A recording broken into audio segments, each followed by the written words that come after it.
ప్రపంచములో జీవించుటకు కొన్ని వస్తువులు అవసరము. ఏ వస్తువులు లేకుండా మనకు గడువదో, వేటి లోటు వల్ల మన జీవన రక్షణకు అడ్డంకి కలుగుతుందో వాటిని సంపత్తి లేదా లక్ష్మి అని అంటారు.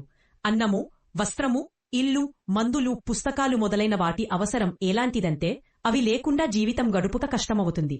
ఈ అవసరమైన వస్తువులన్నిటినీ రూపాయి రూపంలో దాచుకుంటాము. రూపాయి ద్వారా ఎప్పుడు కావాలంటే అప్పుడు ఈ వస్తువులను పొందవచ్చు. ధనము ప్రోగుచేయుటలోని ఉద్దేశ్యం ఇదే.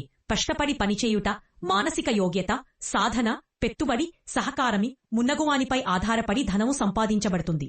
వీటిలో కొన్ని మనుష్యుడు తన ప్రయత్నముతో పురుషార్థముతో సమకూర్చుకునవచ్చును, కాని కొన్ని అతని చేతిలో ఉండవు. ప్రయత్నము చేసినంత మాత్రమున లభించకపోవచ్చును. ఒక్కొక్కసారి కొద్దిపాటి ప్రయత్నముతో లేదా అప్రయత్నముగా ఎంతో లాభము వస్తుంది. అనేక సందర్భాలలో తెలివి, పరిశ్రమతో పాటు దైవీ అనుదానం కూడా కావలసి ఉంటుంది. ధనికులు నిర్ధనులగుట, నిర్ధనులు ధనికులగుట చూస్తూనే ఉన్నాము.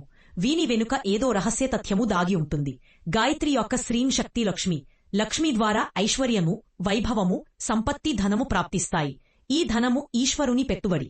దీని ఉపయోగము భోగము, అహంకారము, ప్రోగుచోయుట కొరకు కాక మనుష్య వికాసానికి ఉద్దేశించబడినది.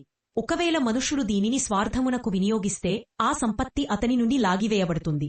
గాయత్రి ఉపాసకుడు సద్బుద్ధితో సంపద తనకు ఎందుకు ఇవ్వబడింది, ఏ కార్యములకై దానిని ఉపయోగించాలో తెలుసుకొని దానిని సదుపయోగం చేసి కొద్దిపాటి ధనంతో కూడా ఎంతో లాభాన్ని పొందుతాడు. దీనిని పెద్ద పెద్ద కోటీశ్వరులు కూడా పొందలేరు. ఇల్లు, కారు, సంపత్తి, పెట్టెనిండా నగదు ఉన్నవారు కాదు ధనవంతులు. ఎవరు నిజాయితీగా సంపాదించి దానితో సంతృప్తి చెందుతారో వారే నిజమైన ధనవంతులు. గాయత్రి ఉపాసకులకు ఎప్పుడూ డబ్బుకు లోటుండదు. కనీస అవసరాలకు ఇబ్బంది ఉండదు. వారి దగ్గర ఉన్నదానితోనే సంతృప్తిని పొందుచూ కుబేరునితో సమానంగా సంతోషాన్ని పొందెదరు. అనేకసార్లు గాయత్రి ఉపాసకుల వద్ద ఎక్కువగా డబ్బు ప్రోగుపడుక జరిగినా సదుపయోగ బుద్ధి కూడా తప్పక పెరిగి ఆ ధనము కూడా ధన్యమవుతుంది. గాయత్రి ఉపాసకుడు అన్నం లేకుండా, వస్త్రం లేకుండా ఉండుట ఎప్పుడూ చూడబడలేదు.